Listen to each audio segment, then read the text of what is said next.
Foster.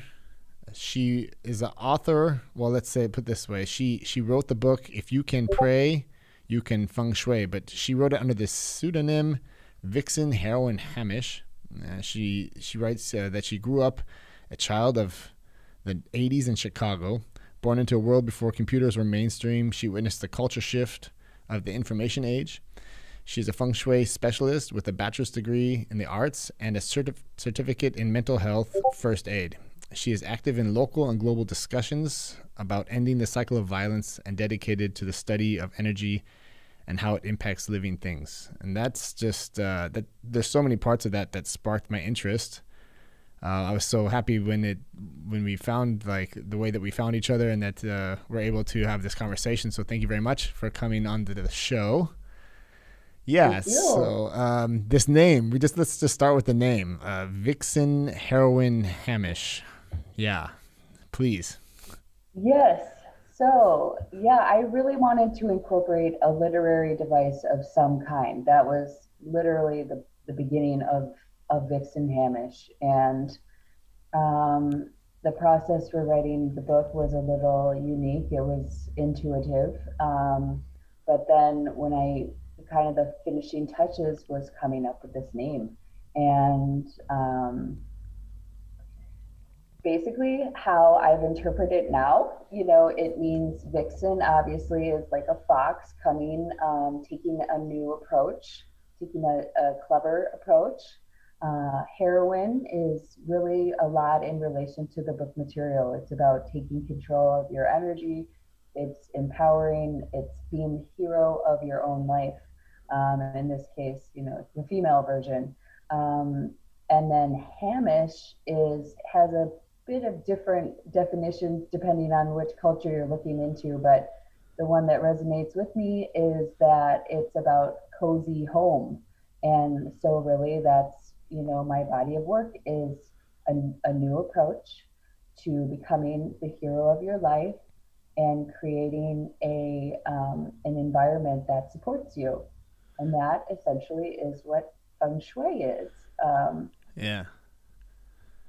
Yeah, that's what's interesting. Like the like feng shui, I think a lot of people tend to mistake that, or at least I know I did too. I always think of feng shui as just okay. I used to think of it before I was researching just this conversation. Even like I would think of it more of like you have an open room and you want like a certain energy to flow through the room. And that was it. yes, That was like, okay, this room has feng shui or not. So if I put a couch that's blocking off the room, then I'm cutting off the energy of the room. But then I didn't really yes, think of it anything more than that. So like, explain to like, what is your what is, yes. what is your approach to feng shui? I guess there's a way of starting that. Yeah. Yeah, so what you've just said is exactly what my work is about overcoming, is helping people understand that there's greater depth to it. And truthfully, just why there's greater depth to what you just said about the placement.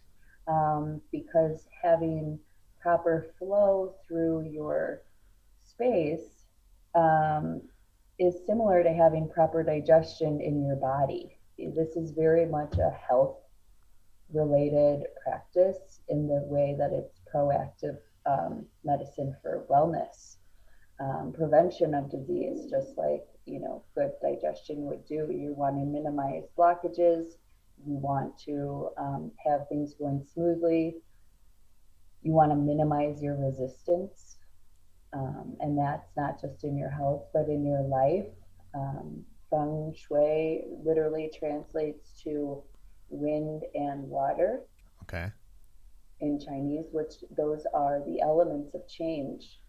And, so then you have the fluidity and the flow of water, and wind being your life force, your vital force, the Holy Spirit, the breath of life, all of these concepts.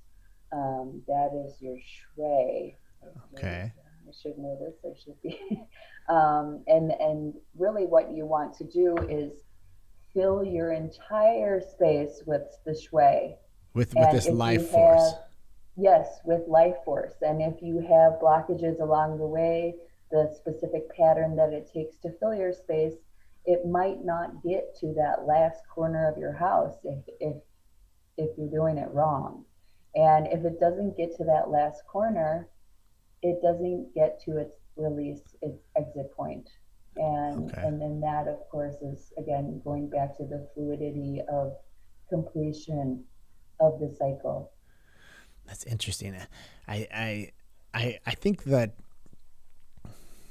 I guess I could just speak from my own experience. We remodeled our house last year. My family, we have 3 children, and during the remodel, it was so intrusive that we had to move out of this house that we were living in, which was it was good for us before. Now it's just huge. It's probably too big, but definitely, Congratulations. yeah, thank you. There's enough space now, at least for sure. But during this year, we lived in an apartment, and oh God, it was a stressful year to say the least. Like, no matter what you did in this place, we were just too small for 5 people, and we have small kids. Like, my oldest son at the time, my oldest kid was my son is 7. He was 6 or 7 years old, and then the girls were like 4 or I would say 3 and 2, but there was no way. There was no like. There must have been a lot of blockages throughout that whole situation because this and we would just come home and you wouldn't have like this. You wouldn't come home and feel like you'd come home and just be like, ugh, and then you could just obviously that was just between my wife and I. Then there was this tension there, and then the kids felt it. And we just had I look back on that year, like I think Franzi, my wife, I think she just erased that year from her memory. She's like, no, we never lived there. It never happened, because there was just so much. Woman. Yeah. Well, I don't know. I just, when it just kind of reminds me of that, like how, but maybe is it possible even in this this close quarters in this small area to figure that out too? I mean, you probably just have to get rid of half of your shit, I don't know how else, like we just had too much stuff. We had too many clothes. Like we had clothes hanging in the hallway, like it just was just too much stuff. Maybe. I don't know.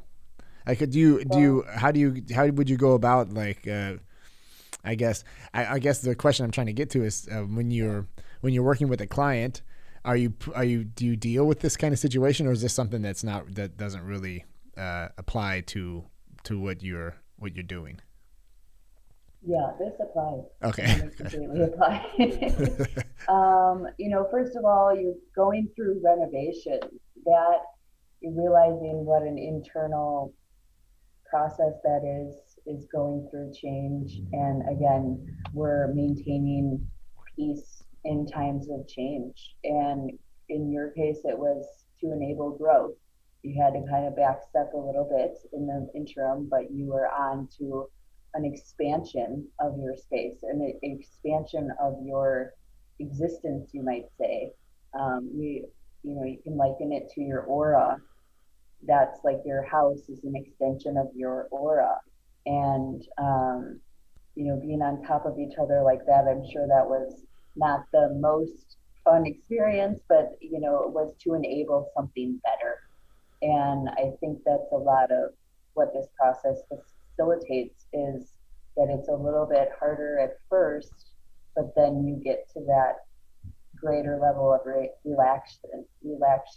Why can't I say relaxation right now? That's weird. Okay. So anyway. What is it? What's the word? Relaxing. Relaxation. That's the word. Okay. But what you're saying, really that's how I started. Was I was in a basement apartment of a chalet at the base of a ski resort in near Lake Tahoe. And talk about energy force getting in the door. We were under snow. We were buried. You're like in a cave, literally. We had to shovel to get to the outside world, and we had 600 square feet and a dog, and we were just a couple, but we had, a quiver of skis and boots, and that was always wet. And so there was a lot of wanting to enhance comfort, wanting to find more space, and just a lot of people experience through the process of moving is a great time to assess all of your belongings and be like, okay, do I really need this? Do I really want to move this? Is when people really become forced to or not even forced, they just become more relaxed into letting things go.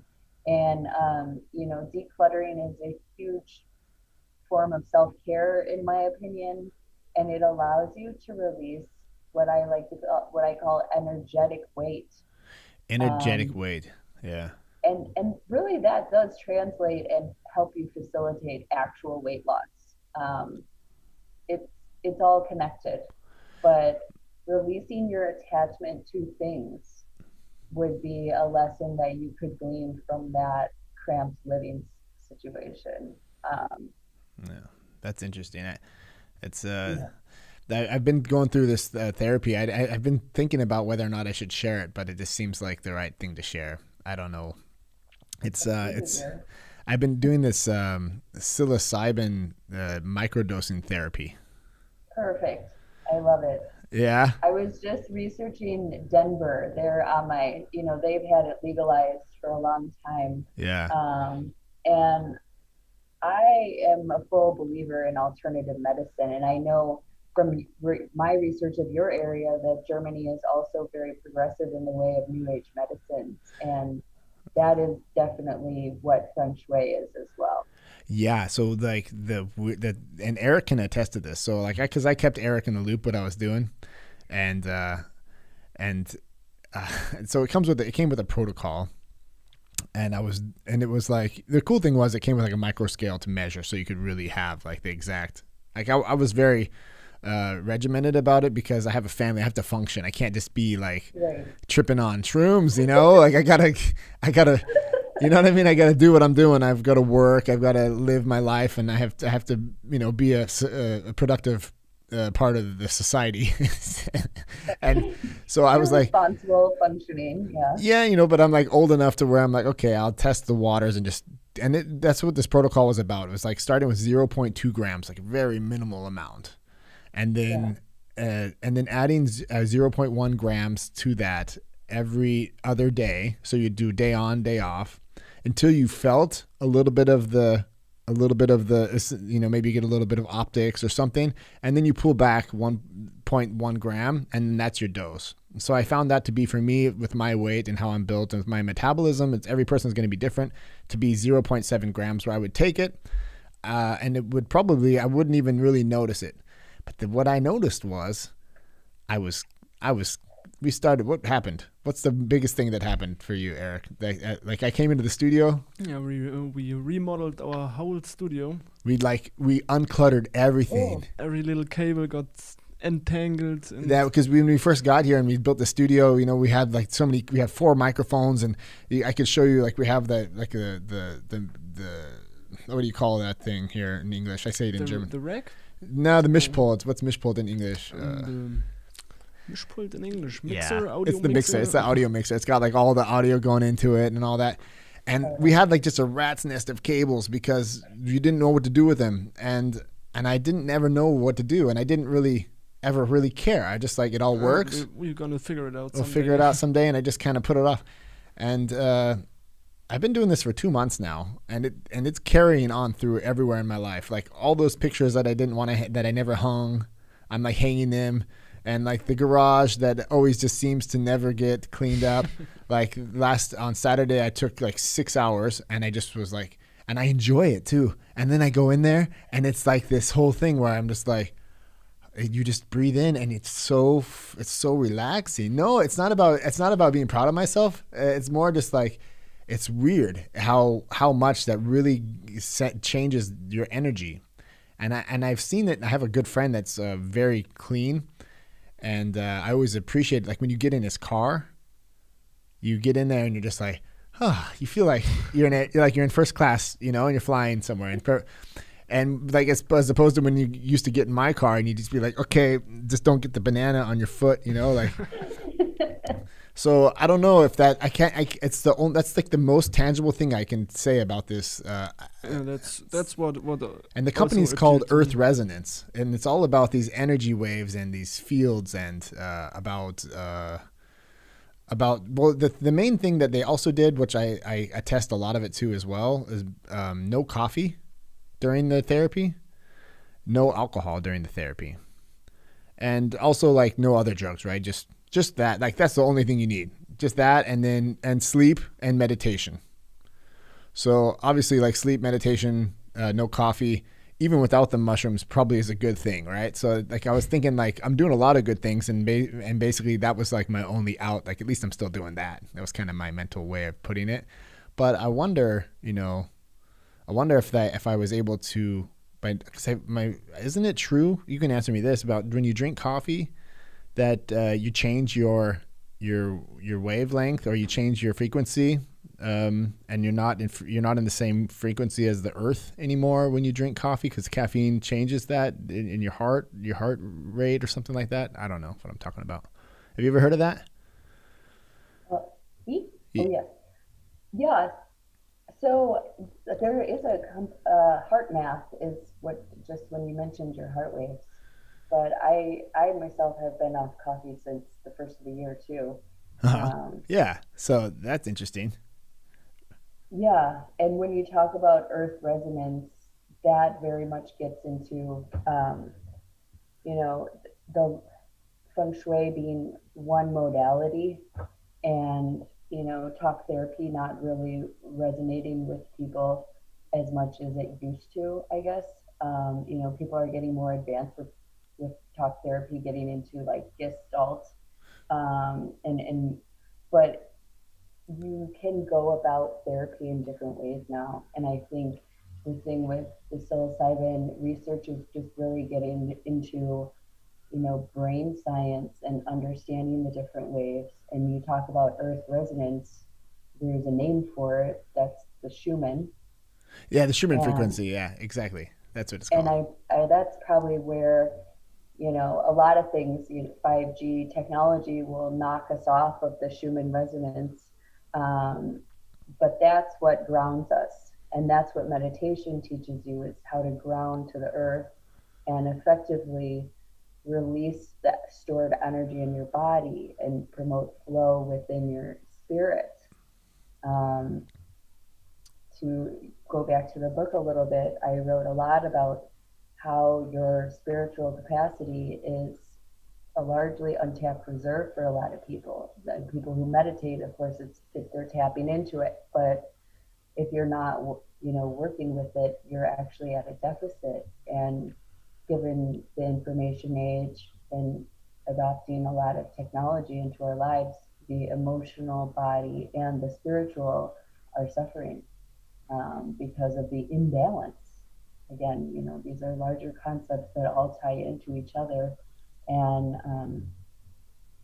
just given what you said about the impacts, or, your new perspective now that you're taking care of yourself, and understand how the relationship between your environment does impact your self-care. That's a lot of what I'm trying to get people to be aware of, is how the environment is negatively impacting them, and kind of waking up to that. But just kind of what you said of what you're doing, I'd love to add you to my client list. You sound like you're well on your way, and the fact that you already want to do it, is great. You can still benefit from learning more about intentionality behind doing it, and say like, okay, I got my wires in order at work, and we work with this map of the space to understand like what, and you don't necessarily need to understand it when you have the urge to clean, but it's when you go to want to like create it, you create what you want. You can put added intention into your home and every purchase that you make. And so, and one more alternative therapy that I have to talk about is this ajna light. Yeah. Yeah, we were checking About that out. those? Well, I just saw that. I just Oh saw it yeah, on your on my website. website. I just Yeah. added that. Yeah. So I acquired this light tool from this gentleman who's, I believe he's American, and he now lives in Thailand. He worked with Steve Jobs, and all that tech development. And it's basically this light tool that flashes onto your face, not like necessarily in your eyes, but your third eye um, is a photoreceptor, and that light stimulation connects to almost all the cells in your body, including the gut, which, a lot of people are throwing up warning flags about gut health and For sure. soil health, even round up all the chemicals that people have used in agriculture would catch up with people. But Yeah. that, so this light tool is very cool, and he has different programs. That's where the computer tech comes in, is that it's actually manipulating sequence of your brain waves to where they have a DMT simulator, Yeah, which is another. that's what I'm interested into, because like so I've talked about this when, like, we do intravenous vitamin C and stuff like that, and like my wife owns a pharmacy, right? And so Oh, my I sister, heard that in your sponsorship yeah, commercial. That's awesome. yeah, well, that's my little try-in for it's promoting the businesses in the family, right? And so Sure. and since we do intravenous, I found this what's the name of the book? The molecule, the God molecule. Yes. This God particle. yeah, or Yeah. something. Yeah, I listened to the audiobook, and it's about I forget the name of the doctor that did the most research on DMT, and he had clinical studies, and he was very deep into he figured out exactly like how much you need to intravenously inject into a patient to set off this how would you say it, psychedelic It's a mind state it's a chemical in your brain. yeah, It's released normally at birth and death yeah, exclusively. okay, yeah, that's It's so pretty heavy. yeah, everything I've heard about it's pretty heavy. Yeah. And this pineal gland, right, this third eye, Mm-hmm. is what's responsible for releasing melatonin. So it's, I guess it hits when it gets light, or when it gets darker. I guess that was like kind of the way to, like, okay, it's getting dark, so it senses this light, and I think that's what this light is doing, right? It's playing with this gland, and I just, like I said, I just caught on to it right before we got online here, and I was like, wait a minute, so I don't have to do the whole intravenous thing. I can just try and do a psycho-spiritual event similar to DMT with this, what's it called, an Anja light? Ajna, yep. Ajna light. Anjna light, yeah.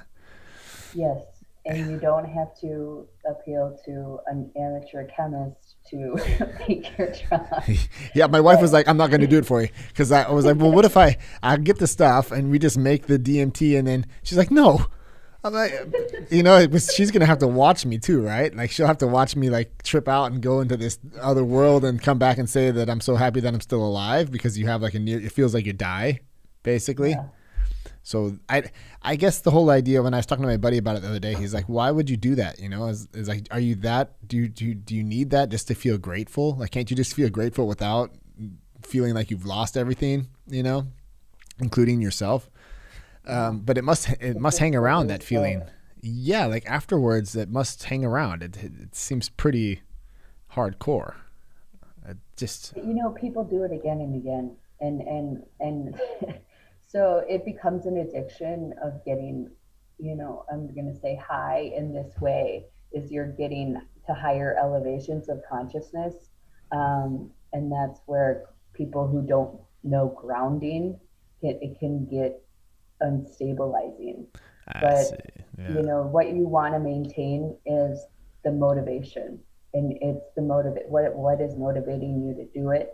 And, for the ajna light, it's for healing. It's for people to release like deep-seated traumas. Yeah.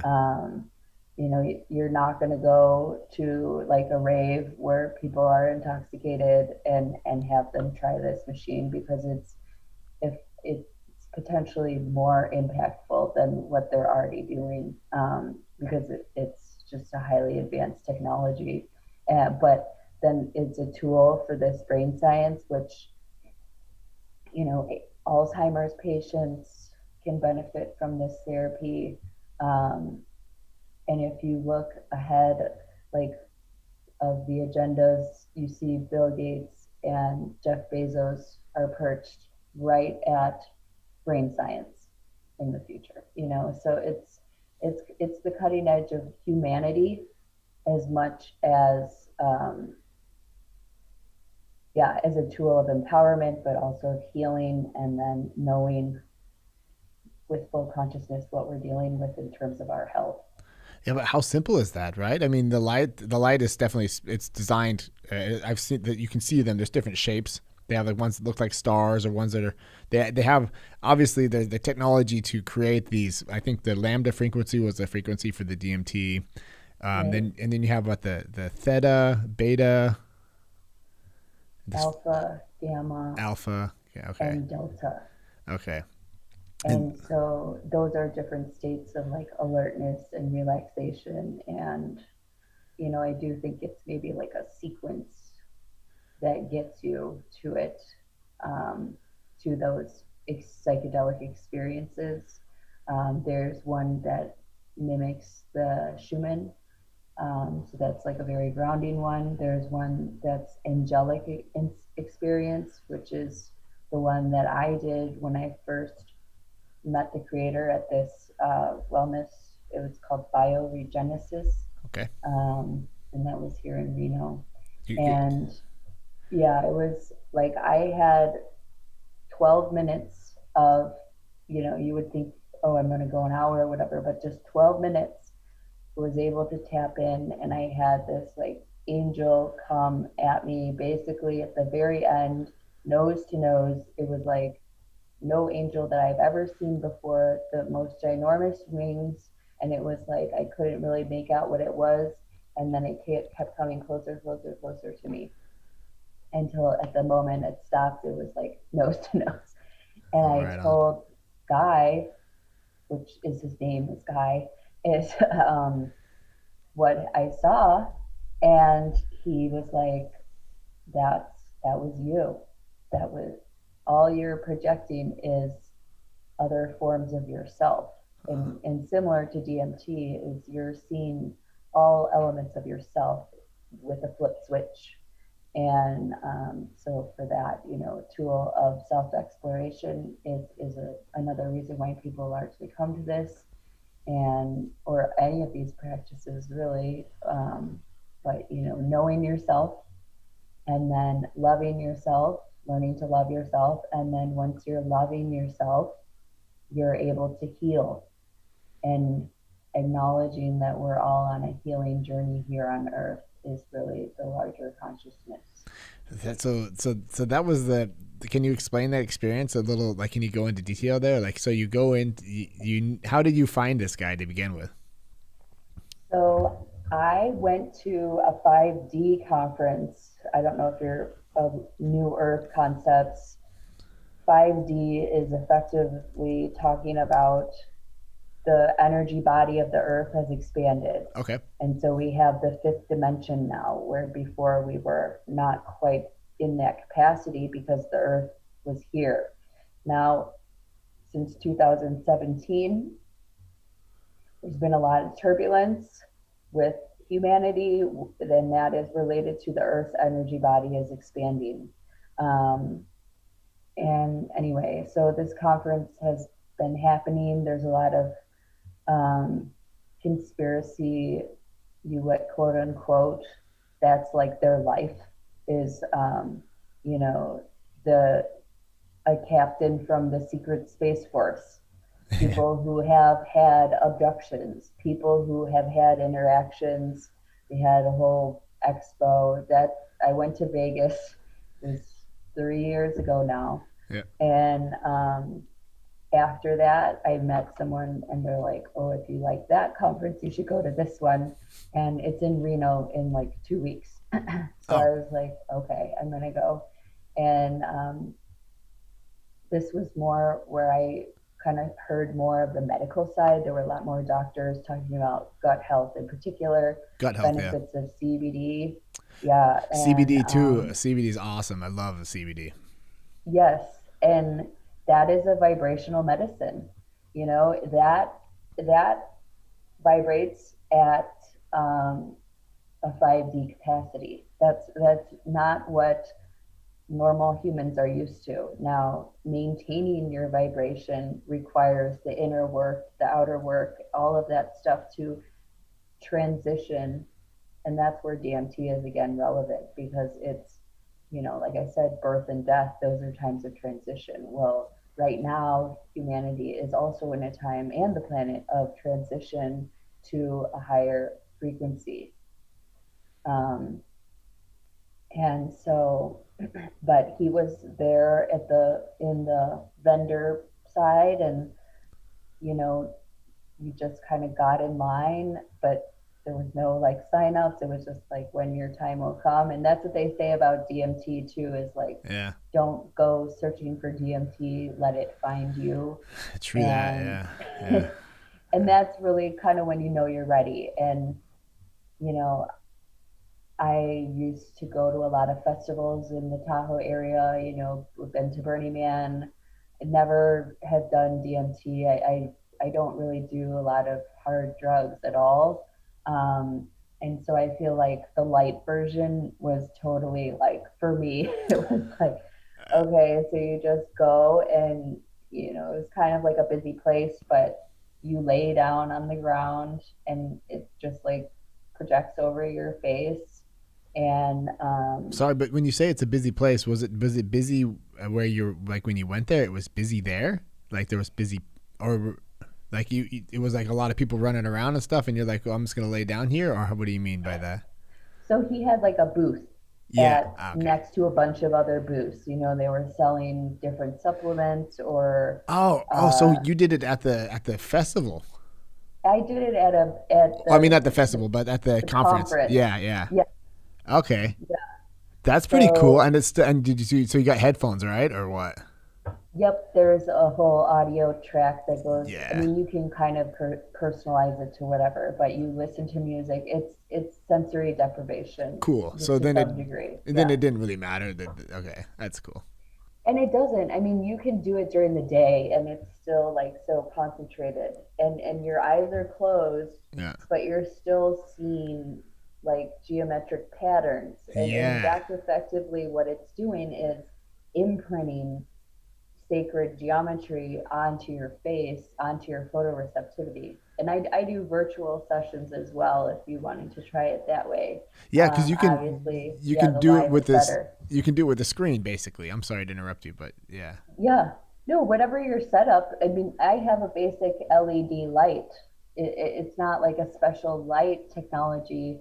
The lamp is Tesla infused, he says. So it's like a mixture of materials that are in harmony. But however your setup is, it's the technology of the light sequencing that is really where it's at. Interesting. And you could use your own music, whatever you're comfortable in. So I do this thing. I get up at like, I figured that out too, like around, I don't know, last 6 weeks, Eric? I don't know how long I've been doing it. Getting up at like an hour and a half before the kids.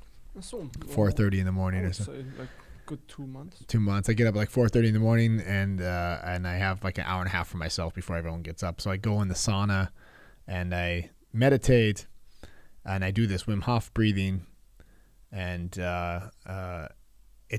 there's moments when you do the Wim Hof breathing because you're hyperventilating and then you hold your breath.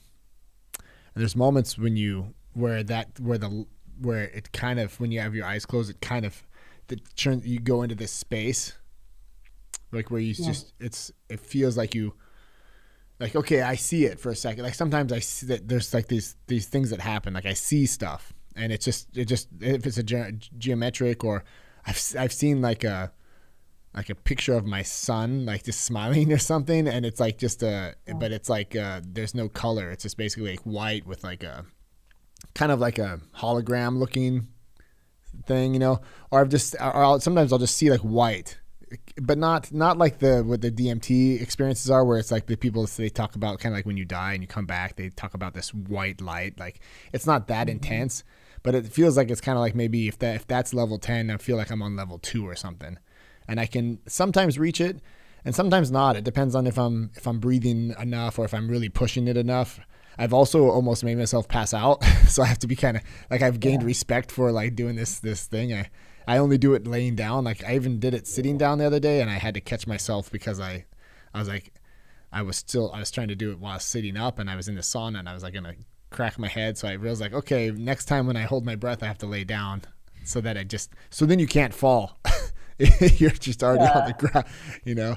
But it's an interesting. I don't know, this whole realm, this whole idea, like, and these vibrations, and you there's a name for it now for me. So it's called this 5D, this fifth dimension. It's when you say that, it sounds like, even when you were saying it, like you were like trying to hold back, because it seem a little, it seems a little, like spacey, or like, I don't know how you would say it, not spacey, more like a conspiracy theory type of thing. And I know the thing is, like, I have like, you're not going to hear any resistance on that side from me, just to be square with you. Like, I'm open Let to me convince everything. you. What's that? Let me convince you right now. Like, Yeah. it Well, is something you kind of have to defend, because then you have 5G out there, and then you're like, no, I'm talking about 5D. And yeah, don't want to you're mix those trying two to up. cover it up, with 5G is, impacting our ability to go to 5D. But what you're talking about too is exploration of the mind and going to higher levels there. And the spiritual community has been talking about a paradigm shift since 2012. And it's you have to seek it out at this point. You have to go for the information. You can remain sedentary and keep your head in the sand on this, or you can literally find out what it is and go to the next level of your existence. And yeah, I just thought it was yeah, so interesting to me, like the last three conversations I've had on Podmatch, like that's how we found each other, right? And so like the last three you're the third one. The first two, like, it's like I wrote my profile and I'm searching out like philosophy, martial arts, things that, like, just putting it out there, right? And I'm getting the answers back like instantly. I'm having conversations with, like, basically like all these topics I've been talking to you. Poor Eric. I just sit here in front of the camera for like the last year, just trying to flesh out my own ideas and own things. And it's like I finally feel like I'm talking to people that are also searching for the answers. And I'm impressed in general. I kind of want to just almost change topics and talk about you writing the book. Like, how is that? Like, I would love to figure that out. I've tried multiple times to just write a book. It's like, okay, that sounds so weird. Like, just write a book, yeah, but it's putting all of these ideas and bringing them into a one piece of work takes a lot of commitment, takes a lot of sacrifice. I think that that blank page, how do you get over that? Just getting into that. You must really burn for this topic. It must be something that really means a lot to you. it really was the beginning of my understanding.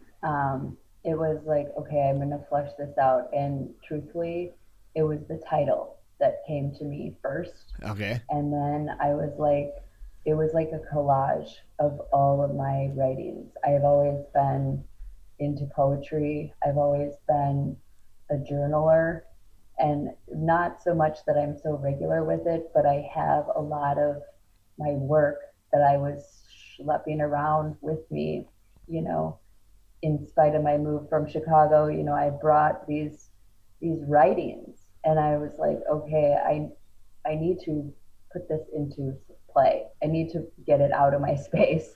I need to bring it up to the next level.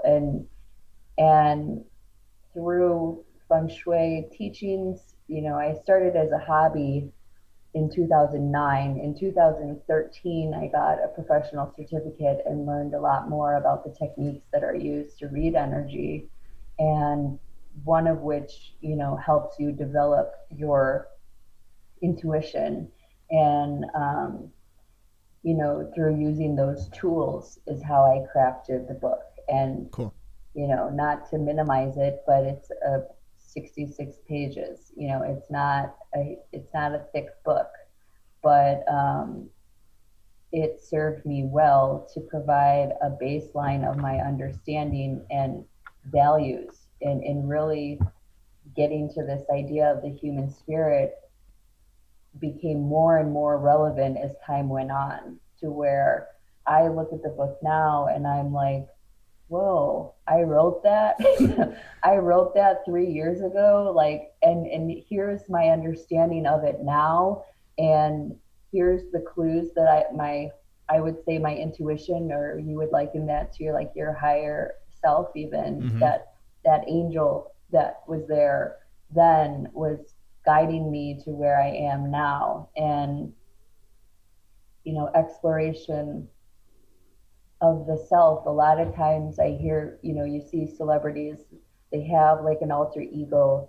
They, or even through social media on Instagram, everyone has like an alter ego now, that they get to like work out all of their personality kinks on this mold that's not them. Yeah. Um, Yeah. and it's a tool. It's a tool for exploration of their emotions and their mind, and it's a safe, non-evasive way to do it. I would also say your house is the same way. Yeah. It's a way to work with the external to have effect on the internal. And writing the book, for anyone writing a book, it's almost like, who do we write books for anymore, the reader or ourselves?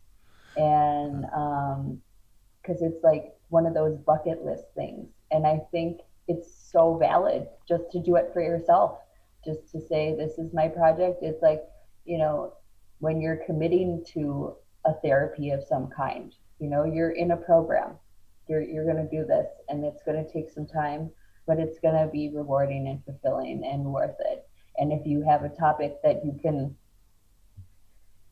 talk about for more than an hour, you probably have enough material to get you started. And then it's honing your craft of writing, just like you would hone your craft of podcasting, or, Yeah. you know. Yeah, I think that honing the craft is something where it's like, okay, if you're going to commit to this, then you have to take it seriously, and it's like this hour and a half that I get up early in the morning and be like, well, then the hour after that is just writing every day. It has to be this, for me. Every person probably is different, but it'd have to be like a set out time just to write, even if it's like just doing it to force it. And that's the tricky thing. It's like, it seems like such a gigantic project sometimes, and other times it's like it can just flow, it just comes out. And those are the times, like, even when you just write like little, like I'll just write like a little intro for this video maybe tomorrow, so that I'll introduce you and I'll kind of look into the camera, and that's like natural. We had a conversation, I can feel from the conversation we had today, and then be like, oh, then I'll just kind of pick up the points where we had something in common, talked about DMT, and but just the that comes naturally. But just when you pick up like a topic like I don't know, that's the thing. It's like, what do you write about? What's the how did Feng Shui come into your life to the point where you're like, okay, this is something that's going to I really want to deep dive into. How did that pop up for you? So interesting. or not. I mean, think I was grappling with a lot of personal things, honestly, when I wrote the book, and this was my way of releasing it. Yeah. And I had to like swath it in cloth. Like, a lot of the pulling back, like, what was, no, that's a personal projection. No, I don't want to reveal that about myself. Oh, now I'm working with a pseudonym, which it did come towards the end, but it was like, okay, now I can strengthen my opinion on this, that, and the other. And it was a lot of, my personal take on the new learnings, the new feelings that I was having. Okay. That's interesting. And, coming to terms with my faith as a Catholic, and this being some people seeing this as some form of like spiritual voodoo or whatever. And it was just like a lot of what is this? It was a lot of curiosity that drove it, Yeah. but it was a lot of, taking my own experience and trying to relate it to the general. So I'm a big in my head person. I will overthink things. I'm with you on that. Yeah.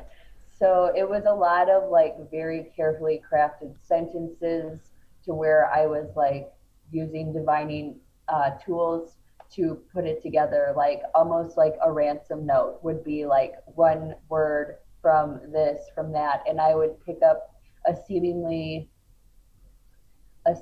benign piece of text and I would scan it for significant words, like just going to the lexicon of the words that people use and embedding that into there. You work with numerology, but there's also like letterology, which is a tool that, Kabbalists use really. But bringing up the frequency of it, building intention in the lessons to where it's like, okay, a lot of people use this for evil. Well, I'm going to write in here that you can only do this for good, and I'm going to transmute this. It was a lot of deep spiritual work, a very priestess-like mentality when I was going into it. But I was literally overcoming, waking up to a lot of grim realities in my life that I was having to process. And just even, stigma around the word heroine was a lot of it. And there's a lot of dark energy there where it's like, no, there's an E on the end of heroine. This is not heroin. And, I used that handle in social media and I was attracting a lot of dark energy. And up until even like 3 months ago, you get to that high vibrational space, and a lot of what's there is supernatural, and it's not all good. It's not all rainbows and unicorns. It's I've people heard who are using dark arts get that high vibe too. Yeah, that's something that's do you know who Aubrey Marcus is? No, I don't. Aubrey Marcus is he's a co-founder of Onnit, which is one of these supplement companies that I'm into. It's based in Texas, and he has this little it's a big company, but he had this documentary. He went into the jungles and did ayahuasca, right? This tobacco leaf that's also, I think he also saw an angel. It makes you vomit. Yeah, the purging, that sounds hardcore. Yeah. That's like the biggest turnoff.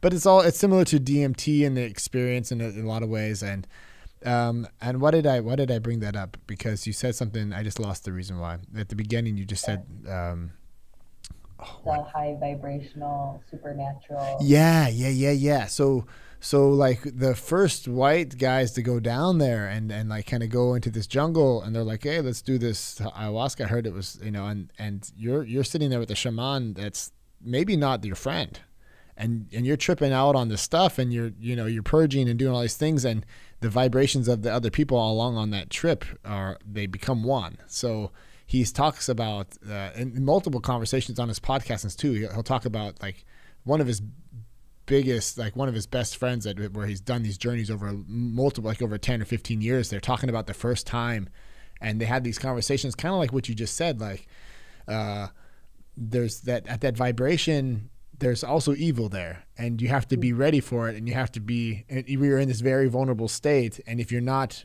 ready to fight it off, it feels like these other guys in this circle around the fire in the jungle wanted to kill him and end him in that moment, and he had his buddy, and they came back out of it, but that was all it was all happening it wasn't happening like physically, like they were just all sitting there just tripping on this ayahuasca, right. But the spirits were fighting above the fire, and it's the way he talks about it, he wasn't making that up. Like it's just like, you know what I mean? That's the problem with all this stuff too, is like, if you're not open to it, you just dismiss it to a whole bunch of like, you just, and some of the people that write these books, these people that get into like, scholars, people that are shunned by their peers because they're writing, they need to experience the psychedelics that they want to write about, and how far do you get? How can you create a career about psychedelics or about these different spiritual experiences scientifically without having them yourself? And if you do, then you go to the dark side, you never come back. And it's like this whole thing where it's in flux right now, though. I think the latest author, I'm trying to remember his name. I have to look. I actually got his ebook real quick. I haven't finished it yet, though. He talks about this, and he hasn't gone to the dark side yet. He stood clean. He hasn't done any of the psychedelics or any of the drugs, but he's able to write about it enough to where now he can do it. It's almost like he made the point where he can go after the fact. Let me find it real quick. It was called, what was it called? The Art of Mindful Living, the Practice. Oh, my son was in here. The Immortality Key by Brian C. Marascu, and Graham Hancock did the foreword for him. So Graham Hancock is like a big name in this space, I think. And the Immortality Key. So he went through a whole bunch of different research, even back to the point where he's saying that religion springs from psychedelic experiences, like that are like the Catholic Church. What's that? That's what I've seen recently. Jesus was a mushroom, is what they're saying. Yeah, Jesus was a mushroom, or Santa Claus. There's always all these mushrooms around him, in the old pictures of Santa Claus, and where these Yiddish people live with the reindeer. They have like a how do you call it, like a symbiosis, a symbiotic relationship, basically. Like they don't eat the reindeer. They're kind of like, they all live together, and they eat from the antlers, this felt that comes from them. And in there is like a mushroom. There's like a certain type of bacteria or something like that. And they trip balls on that, and they see things like the Santa Claus, and it's all like, where does that story come from? Stuff like that, where it seems like, okay, how could that be? But it has to come from somewhere. And like even beer, like he went to, in Germany, beer is a big deal, right? And we have there's a Deutsche Reinheitsgebot. It means that you have like a purity law for beer. Like you can only have water and hops and like one other, and Gerste. What's Gerste? Like wheat, or I don't know. Like just basically 3 ingredients. Otherwise, it's not real German beer. You can't have any other type of ingredients. So microbrewing and stuff like that is kind of outside of that. Anyway, he went down and found this like the top brewer in Europe, and he's in southern Germany, close to Munich, I think. And he interviewed him, and they were talking about how beer used to be like a religious. Well, it was kind of reserved for these religious sacred events. Like they would. I don't know how to really. I'm trying to remember exactly how he said it. It was something more like he was talking about beer wasn't always just beer like how we think of it now. Like it would go bad. It would get some type of. It basically turned into LSD at some point. Like some of the beer, like if it would, because of the shroom that is going to grow in the. Yeah, like in the like if you have all of this barley sitting in like a in your shed, and you're in the medieval times. Like you go out and you grab it, and then you go to make your beer out of that, and it had like a certain type of Schimmel in English. What's it? Mold. It had a certain type of mold on it, and that's what created this psychoactive. That's basically LSD. That's where they get LSD from chemically, and you can just imagine in the medieval times, people like don't even. So it's different when you're doing LSD and you're like, oh, here it comes, I'm on it. Like let's do this, as opposed to like a whole village drinking beer, and then all of a sudden like everyone's tripping and nobody knows, like you just start, like people start, you don't know what happened. Like what, like the witch trials happened back then, and people Right. start talking to gods, and I mean, I don't know. I know the whole God story is preemptive to that, but I don't know. He tries to make that case that like if you look at all the evidence, you can see that with wine in the Roman times, that this type of wine that they would drink, it was type of like an opium based. There was some type of milk of the gods, similar to like what they talked about in like Lord of the Rings. They kind of alluded to this type of milk of the poppy. And it was only reserved for like a certain class of the society, like Socrates and all those guys. They were doing it by themselves. They weren't sharing it with the rest. And then they were just going off on all these philosophical, trials. But I don't know. I heard an interview. Obviously, it's over my head. Like I heard the interview, and it sparked my interest. And it's just like, okay, I guess to deep dive on that book, I would just have to like sit there and take notes to really. I was even thinking about I found the guy that he interviewed. It's here in Germany, and I was like, okay, I'll hit him up. He's a big old bear, like brewer guy, but super scientifically on that level of brewing beer, and he tries to make beer that's actually alcohol free. Oh no, there's something about it. He tried to like make a special beer that had like some type of attributes for people that normally can't drink beer. I don't know. Anyway, the thing was I couldn't find any of his contact. I digress. Anyway, yeah. Just the whole connection between religion and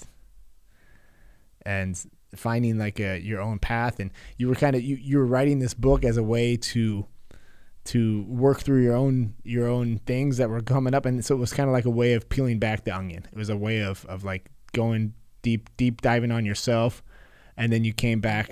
Yeah, that's Completely. Yeah, and a lot of things that you just touched on. I mean, first of all, one of the reindeer's name is Vixen. I have a huge affinity true that, for yeah. Christmas. And then, you're talking about astral projection and things that are going on beyond what we see.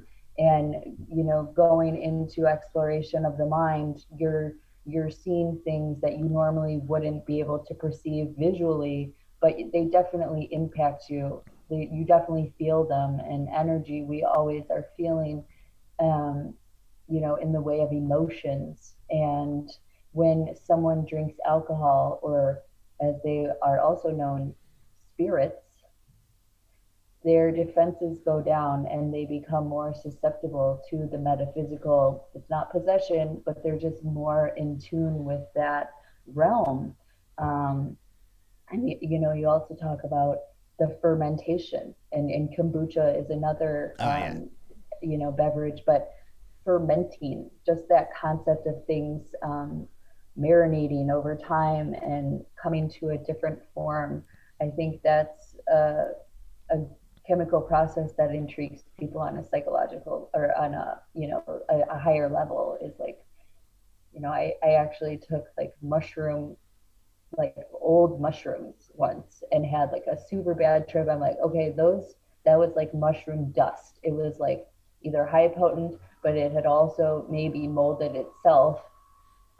Recently there was a test, I think like a large percentage of the marijuana coming out of California right now has mold detected on it, and that actually produces a really scary high for people, and has a lot of impacts on your brain. So I did get a pre-roll that was like tampered with, in the last year or so, and I had like a really weird high.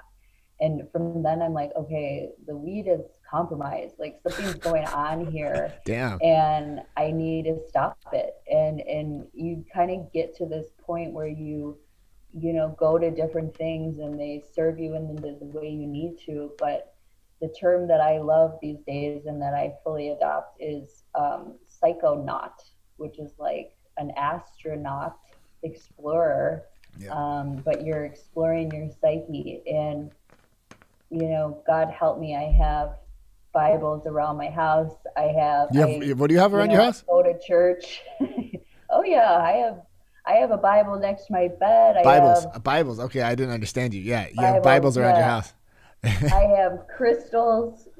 Crystals are also a vibrational pocket that you can hold on to and access therapy that way. And then using feng shui, you control the vibrations in your environment, you boost your own strength, you build your frequency more in line with yourself, which makes it even stronger and less susceptible. That word susceptibility is very key to everything. That's how you acquire corona. You become susceptible Yeah. to it. How do you? I And was just gonna ask you about that. How do you feel about that? Like, how have you been dealing with the whole Corona idea? so it's been interesting. I mean, I understand it vibrationally as, again, it affects low frequency, be it via their preconditions, their health. A lot of what I thought was, I was not really worried about it for a long time, but then I had like, that what you were describing where your friends have those times where they think, the psychic attacks. Yeah, I yeah, had a psychic attack, and since then I felt vulnerable. So I wear the mask, and right. I'm like, okay, like I'm just gonna wear the mask because I don't want to feel, you know, paranoid for the next 2 weeks. I knew like my vibration hit, a little bit of a rough patch, and where before I was like way up here. I was like taking CBD. I was hitting that threshold, and using my intuition. I will take vibrational readings. I've, pegged Corona at 130. Um, I operate closer above 2000. You know, beyond it fluctuates day by day. That's interesting that But you have a number for that. So you actually have a number for the vibration that you find yourself at. well, right, and I've been tracking it Yeah. where it was like, okay, 500, that's love. That's where healing begins. Okay. That's in 3D. Once you get to states of enlightenment and beyond, you go into this 4D state of transitioning to the higher level of 5D, which happens at 2000. Now you're, 900 to 1350 or so. That's going to be those dark night of the soul, a lot of difficult times, a lot of pushing through the grit of it. It's- But in terms of for your house, the best thing you can do is like 500. You want the resonance of your house to be 500. Those are inanimate objects. They are not living and breathing. They don't have the higher capacity that humans do. And so, you're just facilitating healing. And then beyond that, I try not to get so paranoid about it anymore, honestly, because I realize that I don't want to keep pushing. It's like I don't want to keep pushing through that high vibe because it's not safe right now. It's just literally not safe. And that's again with the ajna light, small doses. yeah. But it would be like pick your fruit, pick the right fruit, pick the right batch of eggs, pick, eat the right foods for your constitution, your body. That may not be exactly what everyone else. It's different for everyone. Um, What? but yeah, just coming to this, higher understanding of yourself, and then, now I'm kind of switching gears from personal development into work development and bringing my message and my work to a greater audience. And so that's definitely shifted my focus from charging to the final frontier. Now I can hang on the frontier, I can talk all about it, and I understand, I know I'm aware of what's out there. It's not, and so, I can talk about it and I can circulate the information, which it really is, information age from computers, but the age of wisdoms is when we've integrated the information and the humans regain their control of this tech AI boom. I was just gonna say, artificial intelligence. Yeah. So I got two questions for you now. So like, how are you on exercise? Like, what do you think about exercise? Like, what do you do about that? I think exercise is awesome. I go for walks daily. I have kids. We go for walks. I also do like strength fitness. It's like just knowing that there's energy in my body that I need to burn out. Yeah. And by via of, strengthening myself, that strengthens my core. That is protection for me. Yeah, for sure. See, that's the thing that I think of, like, you just don't hear in the media about everything that's happening. It's always like, protect yourself and do this and that, but no one's talking about like take your vitamins and go out and get fresh air and get exercise and get sleep, drink water. It's like, no, just wear 3 masks. It's like right. And that's again like Eastern medicine and coming to the pioneer, or Western medicine coming to pioneer a new way of conceptualizing health and how we can support ourselves in the ways of health. And a lot of what that is painting the picture for people. And I think me and your wife actually might connect on this really well, is like painting the picture for people of what the alternatives are, and then demonstrating how they work, because people are so reliant on, their doctor heals them, their doctor tells them what's wrong. It's like, no, you need to get in touch with it for yourself, because all your disease, all your healing, all that's happening in your own brain. And so you can effectively control it. Now, I don't know if what we're getting to in that respect. Some people are like, why do you really want to live to be 100? Like, why do you want to do that? And that's a question that begs to be discovered, I guess. Yeah, I always say that too. Like, cause my wife's like, well, why would you want to be so old? I'm like, well, if I'm doing good, like just pull the plug when I poop my pants. Like then, you know what I mean? Like then I'm good. Then Yeah. it's like, then just give me the get out of jail free card, and just let me go. Cause I don't need that. Like that phase, I don't need to do that phase twice in my life. Right. But when you become a burden on the caretakers or your family or quality of life, I think improving quality of life, the sad thing I heard over the corona was like how people with diabetes are so much more vulnerable, and like, the state of their life is that they end up, it takes a lot of work to maintain their health, and they just die of hard work. And I don't think that's exclusive to people with diabetes. I think a lot of people get run into the ground and because of how they think they have to live their life, and encouraging more lifestyle freedoms, and really improving their home condition, advancing housing conditions, and helping people live a more comfortable life of dignity. Dignity is like a big word there too. Yeah. Yeah, it doesn't. You don't really have to have it doesn't have to be a lot. It's like, but what you do with what you have. Who was the woman from Game of Thrones? The Khaleesi. What was the name of that actress? Didn't watch Game of Thrones. She was in a new movie, and it was crazy about her heart. So she had it was kind of like a love movie, and she fell in love with this guy. And I don't want to give away the story. No one's gonna find the movie because I don't even have the title right now. But the dude that she was dating, like when they got to her house, he had like a tiny little apartment in New York, like just basically like a room, right? But it was just so immaculate that even though it was so tiny, it was, you just went in there and you had like this feeling of like, oh, I'm home, and it was comforting.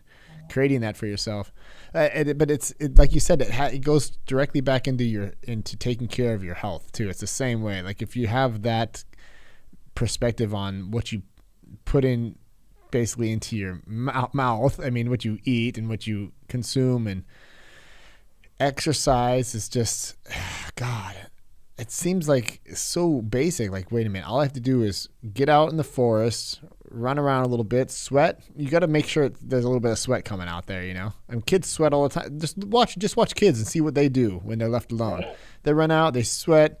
Hopefully, they're drinking water and not, sugar it out, whatever, because they don't need that. But and then they sleep. Like, they sleep good. They usually sleep like 10 hours. And there's some weird thing about our culture that says that you have to be, you have to be a super achiever and sleep. Just sleep is when you die and all this kind of stuff. And it's like I do not skimp out on my 8 hours, 8.5. I'm proud about that. I don't need to go around here and like say, hey guys, I wake up at 4:30 in the morning, but I go to bed at 11 at night. It's like, no.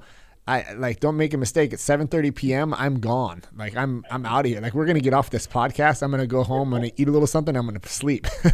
you know. But also, like, when you're on that level of like, I think, in my opinion, like, it just works out. Like, when you're working out and you're doing these things, your body gives you like a little bit of a warning signals before. Like you kind of said, like with the, like if you're fit and everything's working, like you don't just get sick. Like I used to get sick. I remember when I didn't work out to do anything. I looked fine on the outside, but I think like I was totally on the other spectrum as far as taking care of myself. I just ate whatever, didn't really sleep that much, didn't work out at all. And then my son went to the kindergarten for the first year. And having kids yourself, when they come back home, they bring like all the bacteria, they have these like super crazy viruses and stuff. And it would hit me like when you don't water a plant for a week and then you try and water it afterwards, but it's already dead. Like that's how these sicknesses would hit me, like I would just be gone for 2 weeks. I'd just be laying down at least once a year. It hit me like that. And ever since I got back into working out and doing like, 2 or 3 good workouts a week at least, I'll feel it. And I have like a good 3-day warning where it's like, okay, Remington, time to pull it down. Like, don't, then I'll stop. I won't go to jiu-jitsu. I won't do an extremely hard workout. Maybe I'll just do a little bit of yoga and I'll sleep like 10 hours because I know it's coming. And if I keep pushing the envelope, then it's gonna hit me. But my body gives me that warning, and I don't know.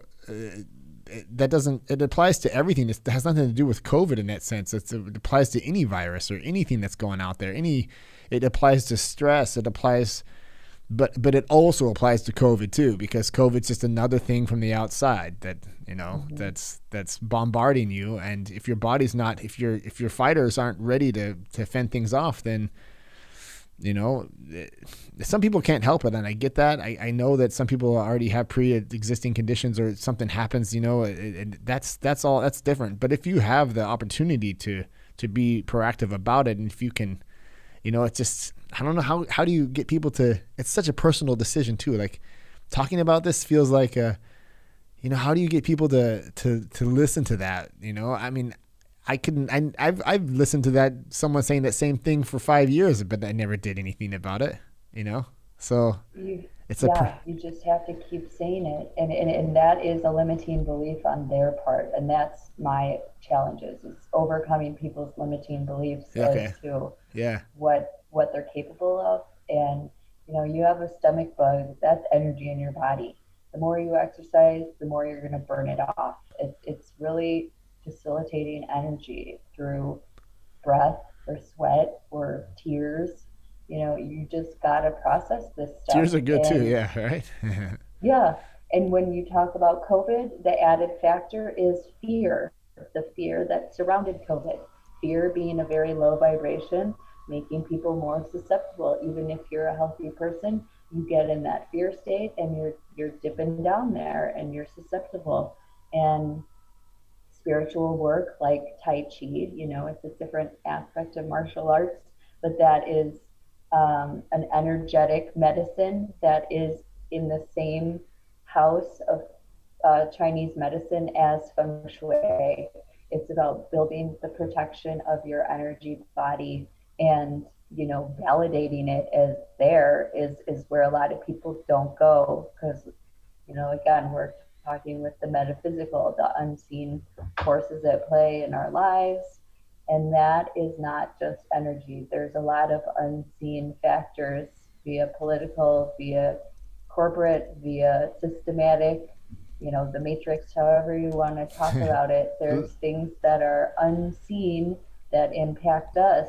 And it's a process of journeying into the unknown void to feel your way around and like hope you have it in you to handle what it throws at you. So it's scary. I guess it's scary. Yeah, I wonder, like, one of the things like when COVID first hit in Italy, it was crazy to me. I had a huge fear moment there. I saw like these videos of this woman, like, it's in the wind and the children are dying. And I was like, oh shit. I went on like total protection mode. And I didn't buy any toilet paper though. I don't know what that was about. I was not a toilet paper hoarder either. I mean, I got a lot of stuff. I got noodles and rice and stuff, but toilet paper was literally like the last thing on my mind. I don't know who came up with that. Oh God! But just going back to that time, that last March, about a year ago, then, I was at home. I decided. My wife was she wasn't afraid at all. She's like, she just knew what's going on. She's like, it's just a virus, right? She knew right at the beginning. Mm-hmm. But I was like, I'm staying at home with the kids for 6 weeks. That's a decision I'm making. I just took all the kids out of school, whatever, and we stood at home for 6 weeks. And I found this breathing from Wim Hof. Uh-huh. And one of the things that had stuck with me, and it kind of relates back to what you're saying, that like when you deal with people that need to go outside of their comfort zone, because one of the things was taking a cold shower. Oh God. So what can be more out of a comfort zone? Directly on your head first. Yeah. Then it goes down. Yeah. I did that actually. Like you get like an instant brain freeze, right? So it's better to let it go on the chest, but you get that, you learn that one really quick. But like the thing about it though was really cool. And his protocol was the 30 second, like 5 seconds and 10 seconds.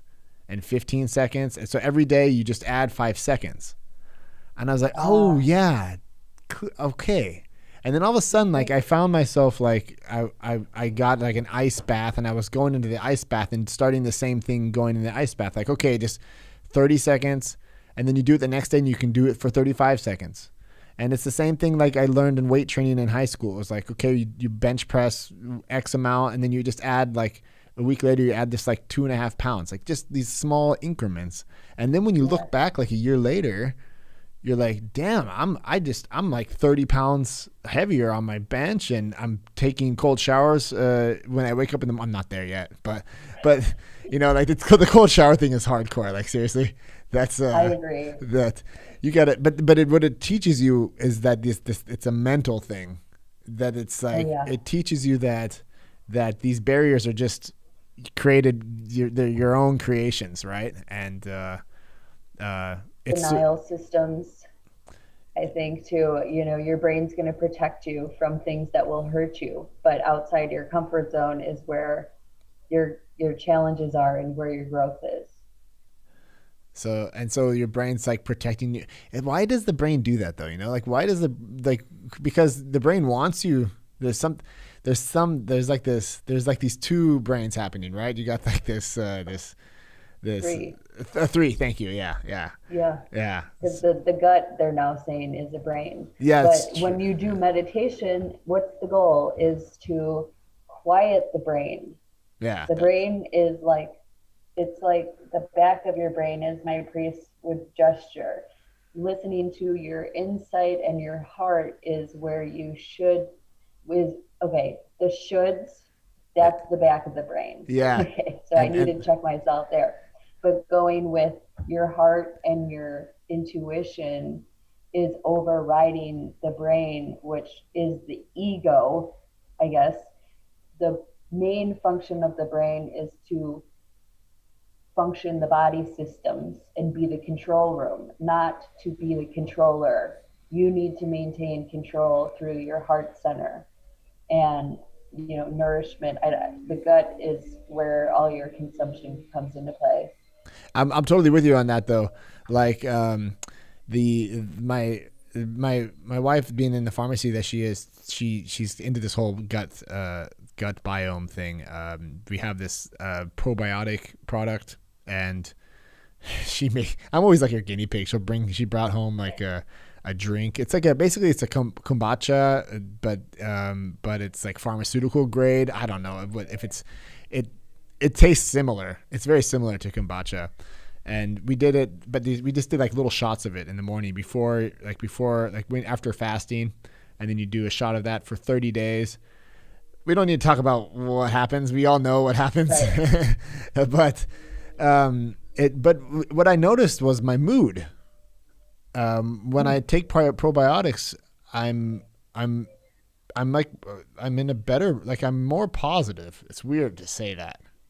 And so Franzi tried to explain it to me, and there's multiple, there's a lot of good, there's actually a good documentary and also a good TED Talk. I found a couple of good TED Talks about a doctor that I watched it together with Franzi. Because when you have a C-section, when a baby comes out, when like it's a C-section baby, they're not covered in this, there's like a certain type of, bacteria that also goes directly into the gut biome and creates there's like 3 or 4 main probiotic or good bacterias that are like your Stamm, what's root, like your root bacterias in your gut, and you're missing one when you don't come out naturally. Yeah. And so he knew this going ahead, and he knew that his wife was going to have a C-section. So when the baby came out, they coated the baby in this bacteria that was bacteria. Yeah, and he also, because he's a researcher, he traced his child's gut biome from birth on to like I think that at 7 or 8 years old, and you can see like when the kid would get sick and get antibiotics, and then they would get probiotics after the antibiotics, and you would see like how the good bacteria versus the bad bacteria were in this child's in this gut biome. And he just kind of explained it as some people are always missing that one link. Like C-section babies, if they never were coated with that right after birth, they're always missing that forever. And it's really very new research. The firm that we have in the pharmacy, I think they're in Austria.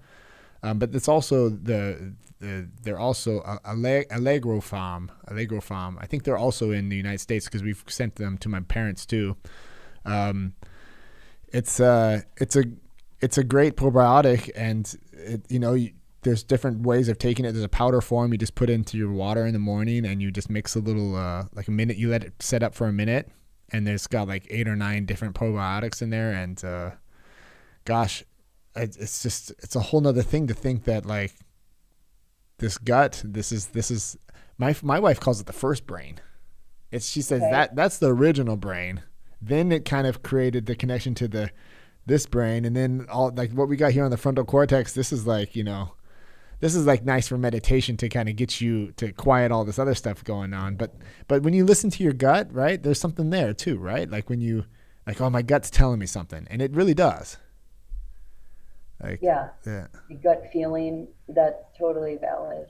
And yeah, I will see like a pulse in my gut too. And I just remember reading, when we're little, your heart and your brain are just so connected. And then as you grow, they literally distance themselves from each other. And, we're coming from our mother's womb, sacred womb, and I could see where that would be the origin for sure. Yeah. Your source of nourishment being your belly button as a fetus. Yeah.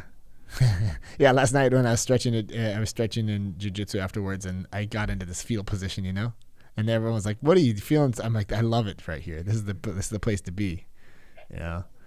It is. It feels nice. Child's pose is another one. Child's pose, yeah, for sure. It's a good feeling. Sometimes just to chill there and breathe in and breathe out. Yep. Yeah. Yeah. Here, you want to pull up my? Can you show it? No, you can't show her my screen, huh? Or can? Of course. Yeah. Oh, you can. Should. Oh, there you go. Can you see that? Okay, yeah, I'm writing these down. So basically, our business model is we do, um, we promote health products to kind of support people's growth in their journey with Feng Shui. So I'm always looking for a good probiotic. Actually, this is perfect. This is I think I have to ask my mom because we used to just send it to her straight from Germany. It's all in German on this website, but she found it. She said she found it in the States. I wonder where she got it from. I have to ask her. I'll write you after the podcast if Yeah, let's keep in touch. That would be awesome. yeah, like Thank you for sharing. yeah, for sure. Like, see, that's the kind of stuff I love to share because it's when you had that experience yourself, and even though like the 30 days on this kombucha stuff was probably not like the most, I don't know, I felt like a guinea pig. Seasonal. It's seasonal, I think. It's something to try. You're not going to do that for sustained though. Yeah, exactly. Like you do it for 30 days. It's kind of like a cleanse, and then but it's not like the cleanse on ayahuasca, at least. Yeah. Well, but then you get someone taking a probiotic. It's like just a small mindset change like that, and then you go down that positive, a good rabbit hole of what else can I do to be proactive about my health, and that's the wave of the future in terms of healthcare for me. Is and a lot of qigong teachers will tell you this too, is the future of healthcare is self-care, and for sure. That's exciting. I think that because we're coming out of this like disease mentality, and I don't know. Now, being the probiotics, exactly. Like it's because sometimes the feedback loop is too far away. Like sometimes when you do stuff, it's like you don't have it instant. But with the probiotic, it's like, well, I feel better today. And you're like, wait a minute. It's like day 2 of probiotics. Like we've had stories like that where people have skin rashes, or they deal with dermatitis, or I don't know how you say it in English, where you just have, and Franzi will just like kind of take them under and just be like, check it out. Look, it's $35. Just try it for 6 weeks, and they'll come back and they've been dealing with this for 30 years, and it's gone within 6 weeks. And they're like so thankful. And friends will come back, she'll be like, that's so cool. And it's a cool feeling to help somebody in that sense, because you see the look on their face that like, and that's the kind of stuff you got to spread if it helps people, and think of all the get skinny, all the weight loss scam products. And that's kind of what we've been filtered with, is all these like scam things on TV. But when it comes to medicines, it's you just try it. Go to the healing waters bath. If you're really in that place, you're gonna try and not be afraid that it's not gonna work. I think that's kind of the fear there, is people are afraid, oh, this is just my cross to bear, nothing's gonna work. And it's kind of sad, but there's hope. There's hope in people who, like your wife, and new age practitioners who have another narrative. Yeah, it's true. It really turns out to be a narrative that you live, and then if people ask and people see that, and then you can tell. But it's like we don't push it.